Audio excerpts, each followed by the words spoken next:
Welcome to my channel. நாம இந்த வீடியோல எது பத்தி பார்க்க போறோம்னா, இப்ப நம்ம சொல்லுவோம்ல, நீ இத செய்யறதுல ஒருத்தங்க ஒரு விஷயத்த பண்றதுல எனக்கு எந்த ஒரு ஆட்சேபனையும் இல்ல, எனக்கு எந்த ஒரு ஆட்சேபனையும் இல்ல. நான் இத செய்யறதுல உனக்கு ஏதாவது ஆட்சேபனை உண்டா அப்படி நம்ம கேட்போம்ல. நான் இத செய்யறதுல உனக்கு ஏதாவது ஆட்சேபனை உண்டா, நீ இத செய்யறதுல எனக்கு எந்த ஒரு ஆட்சேபனையும் இல்ல, நீங்க தங்குறதுல எனக்கு எந்த ஒரு ஆட்சேபனையும் இல்ல, எந்த ஒரு பிரச்சனையும் இல்ல, எந்த ஒரு கஷ்டமும் இல்ல. நான் இங்க தங்குறதுல உனக்கு ஏதாவது ஆட்சேபனை இருக்கா அப்படி கேட்போம்ல. அடுத்து நான் அவகிட்ட பேசுறதுல, இப்போ ரெண்டு பேரும் சண்டை, அப்போ ஒருத்தங்க கிட்ட நம்ம பேசுறோம், நான் அவகிட்ட பேசுறதுல உனக்கு ஏதாவது ஆட்சேபனை உண்டா, நீ அவகிட்ட பேசுறதுல எனக்கு எந்த ஒரு ஆட்சேபனையும் இல்ல. இந்த மாதிரி நம்ம சொல்லுவோம்ல. இப்படி நம்ம பேசுறது எப்படி நம்ம சென்டென்ஸ் மேக் பண்ணி பேசலாம், அதை பத்தி தான் நம்ம இந்த வீடியோல வந்து கிளியரா பார்க்கிறோம். ஓகே फ्रेंड्स, நம்ம சேனலை ஃபர்ஸ்ட் டைம் பாக்குறீங்கன்னா சப்ஸ்கிரைப் பண்ணி கூட இருக்க பெல் ஐகானை கிளிக் செய்வீங்க. ஓகே, இல்ல ஃபர்ஸ்ட் சென்டென்ஸ் பாப்போமா? பாருங்க, எனக்கு ஆட்சேபனை இல்ல. நம்ம சொல்லுவோம்ல, எனக்கு எந்த ஒரு ஆட்சேபனையும் இல்ல. நீ அங்க போறதுல எனக்கு எந்த ஒரு ஆட்சேபனையும் இல்ல, நீ அவகிட்ட பேசுறதுல எனக்கு எந்த ஒரு ஆட்சேபனையும் இல்ல. இப்படி எனக்கு எந்த ஒரு ஆட்சேபனையும் இல்ல அப்படின்னு சொல்லணும்னா இது எப்படி சொல்லலாம்னா, I don't mind. I don't mind. சரியா? எனக்கு எந்த ஒரு ஆட்சேபனையும் இல்ல அப்படின்னு சொல்லணும்னா I don't mind. எனக்கு எந்த ஒரு பிரச்சனையும் இல்ல அப்படின்னு சொல்றது. சரியா? இது எனக்கு இதுல எந்த ஒரு ஆட்சேபனையும் இல்ல, இதுல சுட்டி காட்டி சொல்லும் போது இங்க this போட்டுக்கலாம். எனக்கு இதுல எந்த ஒரு ஆட்சேபனையும் இல்ல, அப்போ I don't mind this. I don't mind this. Okay. அடுத்து உனக்கு இதுல ஏதாவது ஆட்சேபனை உண்டா, ஏதாவது ஒரு விஷயத்த பண்றதுல உனக்கு இதுல ஏதாவது ஆட்சேபனை உண்டா, நான் இதை செய்யறதுல உனக்கு எந்த ஒரு ஆட்சேபனையும் இல்லையே அப்படின்னு நம்ம கேட்போம்ல. அதுதான், உனக்கு இதுல ஏதாவது ஆட்சேபனை உண்டா, உனக்கு இதுல எந்த ஆட்சேபனையும் இல்லையே அப்படின்னு நம்ம கேட்போம்ல. அப்படியும் கேட்கலாம். அப்படி கேட்கணும்னா எப்படி கேட்கறது பாருங்க, உனக்கு ஏதாவது ஆட்சேபனை உண்டா அப்படின்னு கேட்கணும்னா do you mind. எப்படி கேட்கலாம்? do you mind. உனக்கு ஏதாவது ஆட்சேபனை உண்டா, உனக்கு எந்த ஒரு ஆட்சேபனையும் இல்லையே அப்படி நம்ம கேட்கும்போது do you mind. Okay, do you mind. அடுத்து இதுல சொல்லும் போது this. ஓகே, அப்போ do you mind this. உனக்கு இதுல ஏதாவது ஆட்சேபனை உண்டா, உனக்கு இதுல ஏதாவது ஆட்சேபனை உண்டா, do you mind this.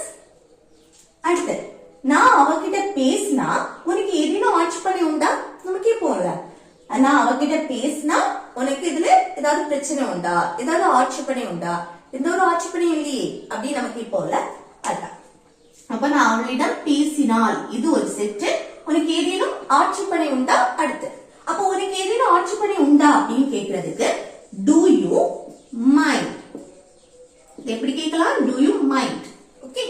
அடுத்து நான் அவளிடம் பேசினால் ஆல், அதுக்கு நம்ம என்ன பண்ணணும், அந்த சென்டென்ஸ் ஸ்டார்ட் பண்றதுக்கு முன்னாடி if போட்டுறணும். if போட்டுட்டு இந்த சென்டென்ஸ் சிம்பிள் பிரசன்ஸ் படி எழுதணும் தானே. அப்ப நான் சப்ஜெக்ட் ஆயி அடுத்து verb எது, அவளிடம் பேசினால், பேசக்கூடிய செட், பேசுறதுக்கு இங்கிலீஷ்ல டாக். அடுத்து நம்ம பேசுறோம், யார்கிட்ட பேசுறோமோ அவங்கள மென்ஷன் பண்றதுக்கு முன்னாடி to போட்டுட்டு அவங்கள சொல்லணும். அப்ப அவளிடம் அப்படின்னு சொன்னா ஒரு பொண்ணை நம்ம மென்ஷன் பண்றோம், ஆப்ஜெக்ட் her. ஓகே. இது எப்படி கேட்கலாம், நான் அவகிட்ட பேசினா உனக்கு ஏதேனும் ஆட்சேபனை உண்டா அப்படின்னு கேட்கணும்னா எப்படி கேட்கலாம், do you mind if I talk to her. do you mind if I talk to her. Okay. அடுத்து நெக்ஸ்ட் ஒன் பாருங்க, நான் ஃபேனை அணைச்சா உங்களுக்கு ஏதேனும் ஆட்சேபனை உண்டா நம்ம கேட்போம்ல. நான் வந்து இந்த ஃபேனை அணைக்கிறதுனால உங்களுக்கு ஏதாவது பிரச்சனையா கஷ்டமா இருக்கா அப்படி நம்ம கேட்போம்ல. உங்களுக்கு எந்த ஆட்சேபனையும் இல்லையே அந்த மாதிரி நம்ம கேட்போம்ல. அதான், அது எப்படி கேட்கலாம் பாருங்க, நான் அந்த ஃபேனை ஆஃப் பண்றதுனால உங்களுக்கு ஏதேனும் ஆட்சேபனை உண்டா, உங்களுக்கு எந்த ஆட்சேபனையும் இல்லையே அப்படின்னு கேட்குறது. இது எப்படி கேட்கறது, do you mind. உங்களுக்கு ஏதேனும் ஆட்சேபனை உண்டா, do you mind. அடுத்து நான் ஃபேனை அணைத்தால், நான் ஃபேனை வந்து ஆஃப் பண்றதுனால. ஓகே. அப்ப அந்த ஆல் அதுக்கு நம்ம என்ன, இந்த சென்டென்ஸ் ஸ்டார்ட் பண்றதுக்கு முன்னாடி if போடணும். அடுத்து சிம்பிள் பிரசன்ஸ் படி நம்ம அந்த சென்டென்ஸ் எழுதணும். நான் சப்ஜெக்ட் ஆயி அடுத்து என்ன பண்ணணும், ஃபேனை அணைத்தால் verb, ஃபேனை அணைக்கிறது, அதுக்கு turn off இல்லனா switch off. turn off இல்லனா switch off.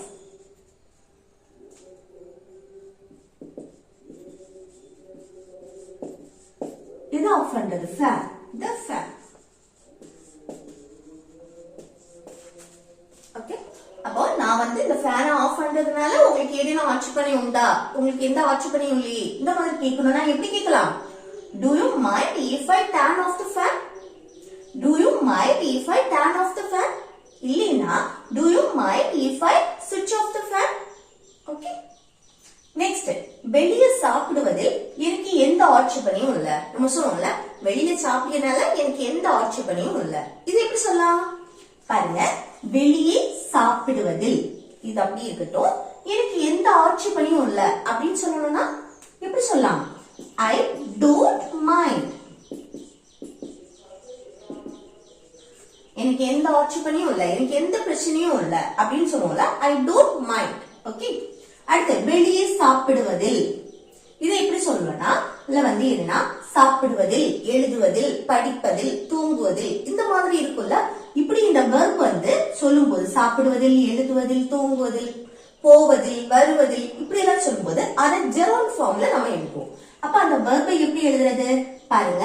அந்த verb சாப்பிடுறதுக்கு இங்கிலீஷ்ல eat, eat கூட ing சேர்த்து பேசுவோம். eating. ஜெரோன்ட்னா அந்த verb கூட ing சேர்த்து பேசுறது. Okay, eating. அடுத்து வெளியே out.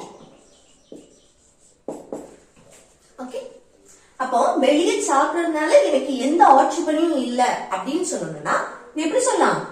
I don't mind eating out. I don't mind eating out. Okay, next, அவ நம்ம கூட வருவதில் எனக்கு எந்த ஆட்சேபனையும் இல்ல. நம்ம சொல்லுவோம்ல, அவ நம்ம கூட வர்றதுனால எனக்கு எந்த ஆட்சேபனையும் இல்ல. இது எப்படி சொல்லலாம்? அவ நம்முடன் வருவதில், இது ஒரு செட் அப்படி இருக்கட்டும், எனக்கு எந்த ஆட்சேபனையும் இல்ல. அப்ப எனக்கு எந்த ஆட்சேபனையும் இல்ல அப்படின்னு சொல்லணும்னா I don't mind. I don't mind. அடுத்து அவ நம்முடன் வருவதில் அப்படின்னு சொல்லும்போது அந்த வருவதில் இத வந்து என்னது ஜெர்மன் ஃபார்ம்ல எழுதுவோம். அதுக்கு முன்னாடி இந்த verb எழுதுறதுக்கு முன்னாடி இந்த அவள் அப்படிங்கிறது இருக்குல்ல, இத வந்து நம்ம சப்ஜெக்டா எடுக்க கூடாது, ஆப்ஜெக்டா எடுப்போம். சரி, இத வந்து ஆப்ஜெக்டா நம்ம எடுப்போம். அப்போ அவள் அப்படின்னா ஒரு பொண்ணு நம்ம மென்ஷன் பண்றோம். So her. இது அவன் அப்படின்னு சொன்னா இதுல வந்து him. இல்ல ஏதாவது ஒரு நேம் நீங்க மென்ஷன் பண்றீங்கன்னா இந்த இடத்துல அந்த நேம் எழுதணும். சரி, அதுக்கு அடுத்துதான் அவள் வருவதில். வரதுக்கு இங்கிலீஷ்ல கம் கூட ing சேர்த்து பேசும். கம்மிங். Okay, coming. அடுத்து நம்முடன். நம் உடன். நம்மள்னா என்ன போடுவோம்? அஸ் போடுவோம். ஆப்ஜெக்ட் எழுதும் போது அஸ். அப்போ நம் உடன் அதுக்கு with. with us. with us அப்படின்னா நம்ம கூட, நம்முடன் அப்படின்னு சொல்றது. சரி, அப்போ அவன் வந்து நம்ம கூட வர்றதுல எனக்கு எந்த ஆட்சேபனையும் இல்ல அப்படின்னு சொல்லணும்னா அவள் அப்படின்னு சொல்லணும்னா I don't mind her coming with us. Okay, I don't mind her coming with us. இது அவன் அப்படின்னு சொல்லணும்னா I don't mind him coming with us. Okay, I don't mind him coming with us. அடுத்து நெக்ஸ்ட் ஒன் பாருங்க, அவ இங்க தங்குவதில் எனக்கு எந்த ஆட்சேபனையும் இல்ல. நம்ம சொல்லுவோம்ல, அவ இங்க தங்குறதுனால எனக்கு எந்த ஆட்சேபனையும் இல்ல. இது எப்படி சொல்லலாம் பாருங்க, அவ இங்க தங்குவதில் எனக்கு எந்த ஆட்சேபனையும் இல்ல. அப்ப எனக்கு எந்த ஆட்சேபனையும் இல்லைன்னா I don't mind. I don't mind. என்ன?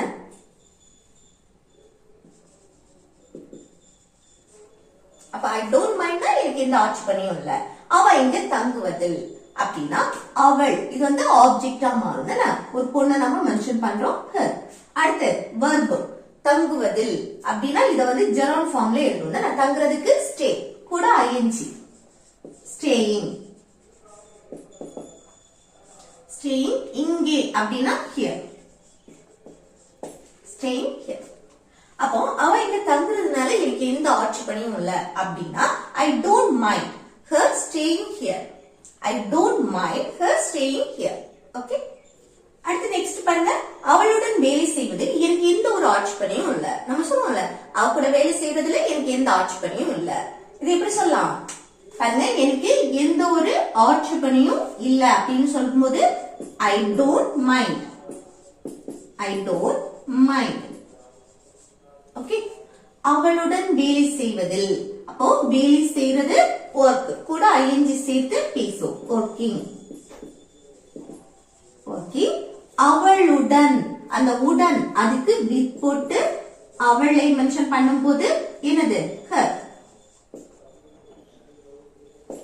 with her அப்படின்னா அவளுடன், அவ கூட.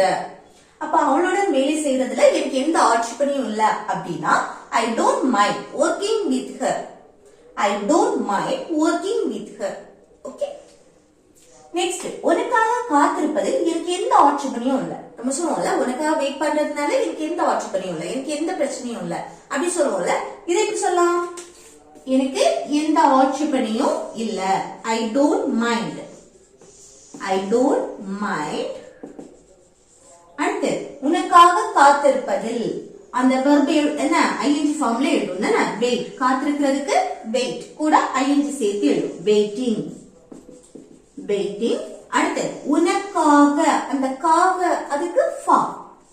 உன்னை மென்ஷன் பண்ணும்போது you. அப்போ உனக்காக அப்படின்னு சொல்லும்போது for you. ஓகே. அப்போ உனக்காக காத்திருப்பதில் எனக்கு எந்த ஆட்சேபனையும் இல்ல அப்படின்னா I don't mind waiting for you. அடுத்து நெக்ஸ்ட் பாருங்க. நான் இத பத்தி அம்மா கிட்ட சொன்னா உனக்கு ஏதேனும் ஆட்சேபனை உண்டா? நான் இத பத்தி அம்மா கிட்ட சொல்றதுனால உனக்கு எந்த ஆட்சேபனையும் இல்லையே, இந்த மாதிரி நம்ம கேட்போம்ல, அதுதான். சரி, உனக்கு ஏதேனும் ஆட்சேபனை உண்டா? உனக்கு எந்த ஆட்சேபனையும் இல்லையே, உனக்கு எந்த பிரச்சனையும் இல்லையே, இந்த மாதிரி கேட்போம்ல, அப்படி. அப்ப உனக்கு ஏதேனும் ஆட்சேபனை உண்டா அப்படின்னு கேட்கணும்னா do you mind. do you mind தானே? அடுத்து நான் இதை பற்றி அம்மா கிட்ட சொன்னால், அப்போ சொன்னால் ஆல் அதுக்கு என்ன போடணும்? if போடணும் தானே? அடுத்து இந்த சென்டென்ஸ் என்னது? சிம்பிள் பிரசன்ஸ் படி எழுதணும். நான், நான்னா சப்ஜெக்ட் ஆயி, அடுத்து இத பற்றி அம்மா கிட்ட சொன்னால் verb எழுதணும். சொல்லக்கூடிய செயல். சொல்றதுக்கு இங்கிலீஷ்ல tell. யார்கிட்ட சொல்றோம்? அம்மா கிட்ட, mom. ஓகே. அடுத்து இதை பற்றி, இதை பற்றின்னு சொன்னா அந்த பற்றி அதுக்கு about. இதைன்னு சொல்லும்போது this. about this அப்படின்னா இதை பற்றி. அப்போ நான் இத பற்றி அம்மா கிட்ட சொன்னா உனக்கு ஏதேனும் ஆட்சேபனை உண்டா? நான் இத பற்றி அம்மா கிட்ட சொல்றதுனால உனக்கு எந்த ஆட்சேபனையும் இல்லையே, இந்த மாதிரி கேட்கலாம். அப்படி கேட்கணும்னா எப்படி கேட்கலாம்? do you mind if I tell mom about this? do you mind if I tell mom about this? Okay. அடுத்து நான் இங்க புகைப்பிடித்தால் உங்களுக்கு ஏதேனும் ஆட்சேபனை உண்டா? நான் இங்க புகைப்பிடிக்கிறதுனால, நான் இங்க ஸ்மோக் பண்றதுனால உங்களுக்கு ஏதேனும் ஆட்சேபனை உண்டா? இல்ல நான் இங்க வந்து ஸ்மோக் பண்றதுனால உங்களுக்கு எந்த ஆட்சேபனையும் இல்லையே, எந்த பிரச்சனையும் இல்லையே, இந்த மாதிரி நம்ம கேட்போம்ல. அப்படி கேட்கணும்னா எப்படி கேட்போம்? உங்களுக்கு ஏதேனும் ஆட்சேபனை உண்டா? உங்களுக்கு எந்த ஆட்சேபனையும் இல்லையே அப்படி கேட்கணும்னா do you mind. do you mind. Okay.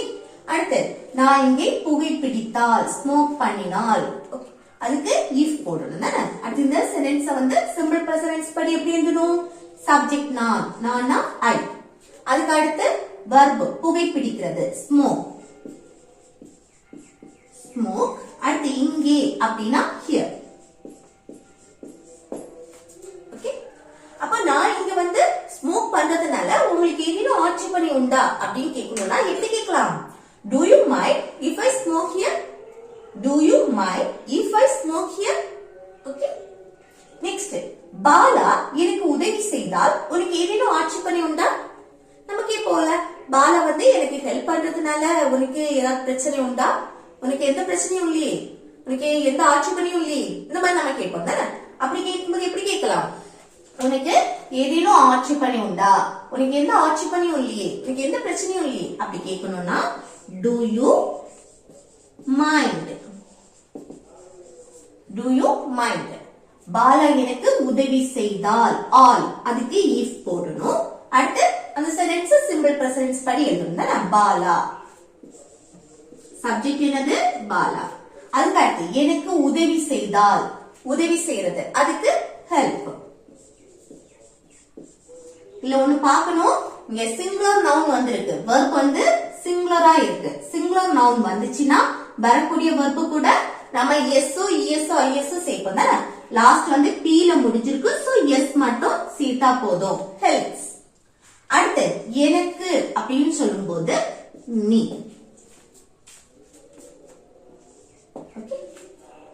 அப்போ பாலா எனக்கு உதவி செய்தா உனக்கு ஏதேனும் ஆட்சேபனை உண்டா, உனக்கு எந்த ஆட்சேபனையும் இல்லையே, இந்த மாதிரி நம்ம கேட்கும் போது எப்படி கேட்கலாம்? Do you mind if Bala helps me? Do you mind if Bala helps me?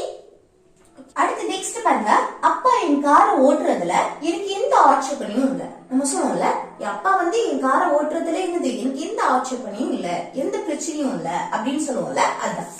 அப்போ எனக்கு எந்த ஆட்சேபனையும் இல்லை அப்படின்னா ஐ டோன்ட் மைண்ட் தானே. அப்பா என் காரை ஓட்டுவதில், ஓ அப்பா என்னுடைய அப்பா மை ஃபாதர். அடுத்து ஓட்டுவதில், ஓட்டுறதுக்கு இங்கிலீஷ்ல என்னது டிரைவ் தானே, வெர்ப் கூட ஐஎன்ஜி சேர்த்து பேசும் ஓட்டுவதில் டிரைவிங். அடுத்து என் கார் அப்படின்னா my car, driving my car. Okay, அப்போ அப்பா என் காரை ஓட்டுறதுல எனக்கு எந்த ஆட்சேபனையும் இல்ல அப்படின்னு சொல்லணும்னா I don't mind my father driving my car. Okay, I don't mind my father driving my car.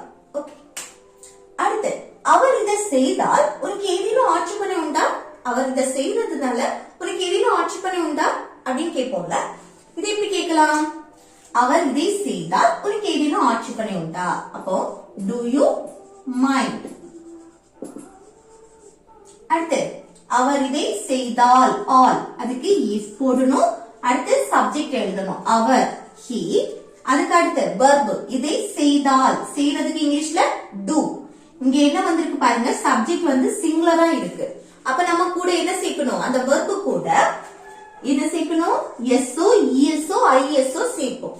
ஆனா இங்க வந்து லாஸ்ட் ஓயில முடிஞ்சிருக்கு சோ நம்ம இஎஸ் சேர்க்கணும், does. ஓகே, அடுத்து இதை this. அப்போ அவர் இதை செய்தா உனக்கு ஏதேனும் ஆட்சேபனை உண்டா அப்படின்னு கேட்கணும்னா எப்படி கேட்கலாம்? Do you mind if he does this? Do you mind if he does this? Okay, அடுத்து லாஸ்ட் ஒன் வந்து ஹோம்வொர்க். சரியா, நான் இங்க உட்கார்ந்தா உங்களுக்கு ஏதேனும் ஆட்சேபனை உண்டா, நான் இங்க உட்கார்றதுனால உங்களுக்கு ஏதேனும் ஆட்சேபனை உண்டா, உனக்கு எந்த ஆட்சேபனையும் இல்லையே, இந்த மாதிரி கேட்போம்ல.